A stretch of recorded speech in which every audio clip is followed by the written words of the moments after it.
আল্লাহ তাআলা আমাদের নবীকে বলছেন সরাসরি, বন্ধু আল্লাহর পথে যুদ্ধ করতে গিয়ে যদি আপনার সাথে একজনও না থাকে, কেউ নাই, আপনি একাই তবু আল্লাহর পথে যুদ্ধ করেন। ফাকাতিল ওয়াহিদ মুযাক্কার হাযির, লা তুকাল্লাফু ইল্লা নাফসাক। কারো কোনো ব্যাপারে যদি জবাব আপনি নাও দেন, কিন্তু আপনি নিজের বিষয়ে মুকাল্লাফ, আপনাকে আপনার ঈমান আমলের ব্যাপারে কিন্তু জবাব দিতে হবে। লা তুকাল্লাফু ইল্লা নাফসাক, শেষ পর্যন্ত একা হলেও আপনি মুকাল্লাফ। আপনার নবীজি সাল্লাল্লাহু আলাইহি সাল্লাম একটি যুদ্ধে, হুনাইনের যুদ্ধে 12,000 সাহাবী নবীজির সাথে ছিলেন। যুদ্ধের প্রথম আক্রমণে, মানে অনেক ঘটনা, আমি শুধু মূল কথাটা বলতেছি। যুদ্ধের প্রথম কাফেরদের প্রথম আক্রমণেই শুরুতেই 12,000 সাহাবী নবীজিকে ছেড়ে যুদ্ধের ময়দানে ছত্রভঙ্গ হয়ে গেছে।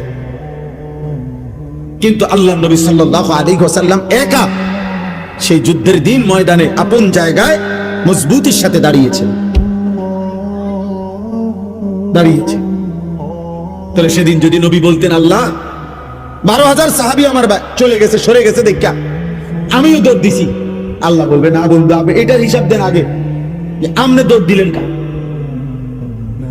আবু বকর, ওমর, ওসমান, আলী, হ্যাঁ করে আমি আলাদা জিগাম, তার বিচার আমি তারটা করবো, কিন্তু আপনি দৌড় দিছেন কেন? আমাদের কি সমস্যা? তাহলে রাসূলুল্লাহ সাল্লাল্লাহু আলাইহি সাল্লামও আল্লাহর কালাম, আল্লাহর বিধানের মুকাল্লাফ। আল্লাহ তাআলার প্রত্যেকটি কথা যা তিনি উম্মতের কাছে পৌঁছাইছেন, তা ওনার নিজের জন্য, উনি নিজেও তার শতভাগ আমল করেছেন।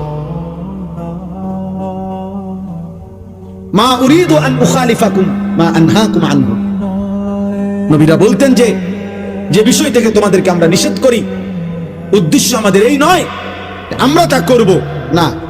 গুনাহ তোমাদের জন্য গুনাহ, গুনাহ আমার জন্য গুনাহ, আমল তোমাদের জন্য আমার জন্য।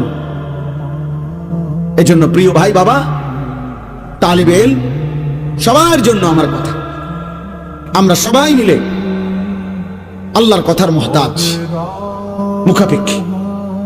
ভাই আপনাদের জন্য কষ্ট করে ইসলামিক ভিডিও বানাই ভাই, আমাদের এই ভিডিওতে একটা লাইক দিবেন, আমাদের চ্যানেলটাকে ভাই সাবস্ক্রাইব করে আমাদের পাশে থাকবেন।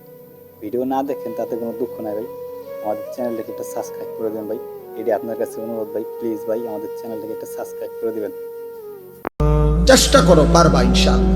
যে গুনাহ করতে পারে সে নেকিও করতে পারে, যে করতে পারে সে ছাড়তেও পারে, যে সামনে যাইতে পারে সে পিছাইতেও পারে না। অতএব তুমি তো গুনাহ করে অনেক আগায় গেছো, এবার একটু আমল করে সোজা হও, স্থির হও, আল্লাহকে ডাকো ভাই।